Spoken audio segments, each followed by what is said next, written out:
ऋषि विश्वामित्र जी का यज्ञ पूरा करने के बाद और राक्षसों का खात्मा करने के बाद राम लक्ष्मण ने सिर झुकाकर महर्षि से पूछा, श्रेष्ठवर अब हमारे लिए क्या आज्ञा है, आदेश दें। इस पर महर्षि विश्वामित्र ने कहा, पुत्रों, मिथिला के राजा जनक ने धनुष यज्ञ का आयोजन किया है। मैं चाहता हूं कि तुम दोनों मेरे साथ मिथिला चलो। राजा जनक के पास भगवान शिव का सुनभ नामक एक अद्भुत धनुष है। इस धनुष को देवता, गंधर्व, राक्षस या मनुष्य कोई नहीं उठा सकता। मैं चाहता हूं कि तुम भी इस अद्भुत धनुष के दर्शन करो, साथ ही मिथिला नगरी का वैभव भी देखो। दोनों भाई भगवान शिव के धनुष और मिथिला नगरी को देखने के लिए उत्सुक हो गए। अगले दिन तीनों मिथिला के लिए निकल पड़े।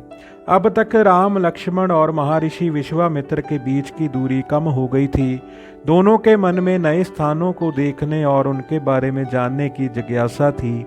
दोनों तरह तरह के प्रश्न पूछते, महर्षि उन्हें नई नई बातें बताते, प्रेम भाव से उनके प्रश्नों के उत्तर देते चल रहे थे। मार्ग में उन्होंने राम लक्ष्मण को अपने पूर्वजों के बारे में बताया।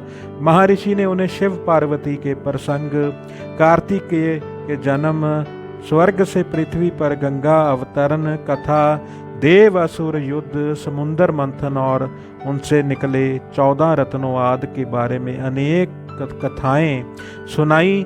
राम लक्ष्मण को ये सब सुनकर बहुत आनंद आ रहा था। मार्ग में सोन नदी पड़ी। सोन नदी के पार मिथिला नगरी थी। मिथिला में प्रवेश करने से पहले उन्होंने एक उजाड़ सुनसान आश्रम देखा। राम ने विश्वामित्र से आश्रम के बारे में पूछा। तब महर्षि ने उन्हें गौतम ऋषि और उनकी पत्नी अहल्या की कथा सुनाई। अहल्या अपने पति के शाप से एक शिला बन गई थी। उत्सुकतावश राम उस शिला के पास गए। राम के स्पर्श से अहल्या श्राप मुक्त हो गई थी। राम लक्ष्मण महर्षि विश्वामित्र के साथ मिथिला नगरी पहुंचे। महर्षि के आने का समाचार सुनकर राजा जनक स्वयं उनका स्वागत करने आए। अभिवादन और कुशल समाचार पूछने के बाद राजा जनक की नज़र राम लक्ष्मण पर पड़ी। वह स्वयं को रोक नहीं पाए। उन्होंने महर्षि से पूछा, महात्मन, ये दोनों सुंदर बालक कौन हैं? महर्षि विश्वामित्र ने बताया, राजन, ये दोनों कौशल नरेश दशरथ के पुत्र राम और लक्ष्मण हैं। मैं इन्हें आपका अद्भुत शिव धनुष दिखाने लाया हूँ।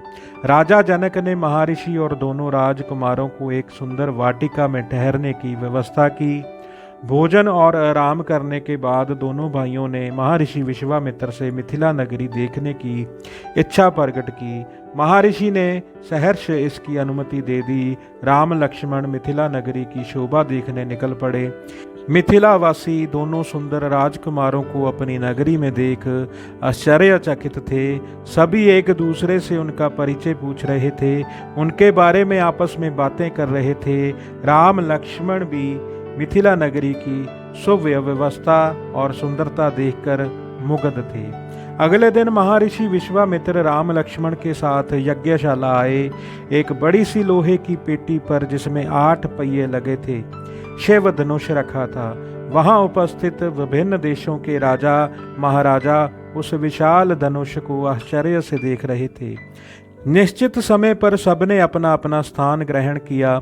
मिथिला नरेश सभी अतिथियों को संबोधित करके बोले, उपस्थित महानुभावों, आप सबका इस धनुष यज्ञ आयोजन में स्वागत है।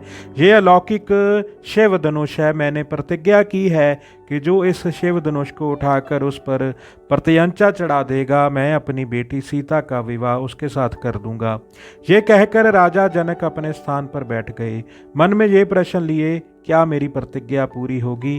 कौन होगा मेरी प्रतिज्ञा पूरी करने वाला? एक एक कर सभी राजा महाराजा शिव धनुष के पास आने लगे, मगर प्रत्यंचा चढ़ाना तो दूर, वो उसे हिला भी नहीं पाते। लज्जित होकर एक एक कर सभी अपने आसन पर बैठ गए। तब महर्षि विश्वामित्र ने राम को शिव धनुष उठाने की आज्ञा दी। राम शिव धनुष के पास गए, उसे प्रणाम किया। इसके बाद उन्होंने सहज भाव से धनुष को ऐसे उठा लिया मानो वह कोई खिलौना हो।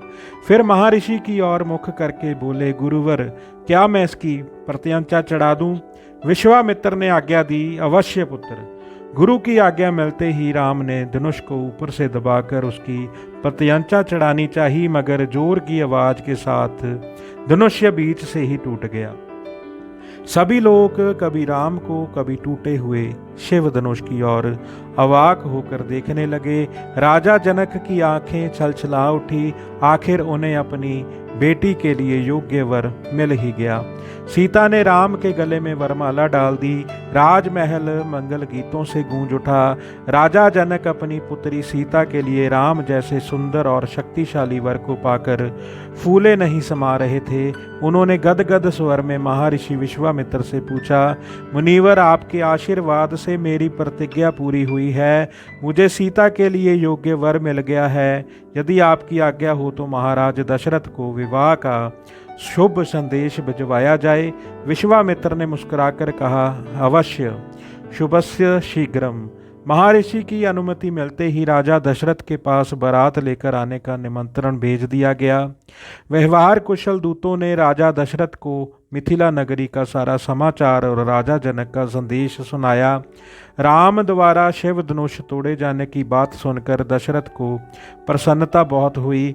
माताएं भी अपने पुत्रों का कुशल क्षेम जानकर बहुत प्रसन्न हुईं। कुछ ही देर में राम के विवाह का समाचार पूरी अयोध्या में फैल गया। घर घर में बधाई गीतों की गूंज उठने लगी। बारात के चलने की तैयारियां की जाने लगी। राजा दशरथ अपने सगे संबंधियों, मंत्रियों और प्रजा के गणमान्य लोगों के साथ लेकर मिथिला की ओर चल दिए। हाथी, घोड़ों, रथ, पालकी, बाजे गाजे से सजी धजी बारात 5वें दिन मिथिला पहुंची। राजा जनक ने बारात का भव्य स्वागत किया। मिथिला नगरी की शोभा देखते ही बनती थी। पूरी नगरी को तरह तरह के फूलों और पताकाओं से आदि से सजाया गया था। मुख्य द्वारों पर फूलों के तोरण बनाए गए थे। बारातियों को सुंदर महलों में ठहराया गया। महर्षि विश्वामित्र राम लक्ष्मण को साथ लेकर राजा दशरथ से मिले। राम लक्ष्मण ने अपने पिता के चरण छुए। राजा दशरथ ने उन्हें हृदय से लगाकर ढेरों आशीर्वाद दिए। फिर उन्होंने महर्षि विश्वामित्र को प्रणाम किया और बोले, मुनिवर, आपकी कृपा से ही मुझे यह सुदिन देखने को मिला। विवाह की तैयारियां जोरों पर थी। राजा जनक दशरथ के पास आए, हाथ जोड़कर बोले, राजन, सीता के लिए राम जैसा योग्य वर पाकर मैं धन्य हो गया। मेरी इच्छा है कि मेरी छोटी पुत्री उर्मिला का विवाह लक्ष्मण से हो जाए। मेरे छोटे भाई कुशध्वज की भी 2 पुत्रियां हैं, मांडवी और शुतकृति। यदि मांडवी का विवाह भरत से और शुतकृति का विवाह शत्रुघ्न से हो जाए तो मैं कृतार्थ हो जाऊंगा। राजा दशरथ ने उनका ये प्रस्ताव मान लिया। पूरे रीति रिवाजों के साथ चारों भाइयों का विवाह संपन्न हुआ। कुछ दिन मिथिला में बिताकर राजा दशरथ अपने पुत्रों और पुत्र वधुओं को लेकर अयोध्या लौटे। तीनों रानियों ने बड़े प्रेम से अपने पुत्र वधुओं की आरती उतारी। बधाइयों, मंगल गीतों और शंख ध्वनि से अयोध्या की गलियां गूंजने लगी।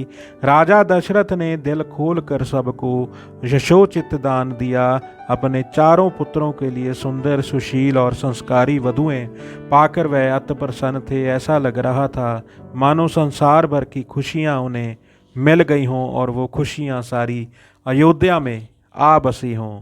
जय श्री राम।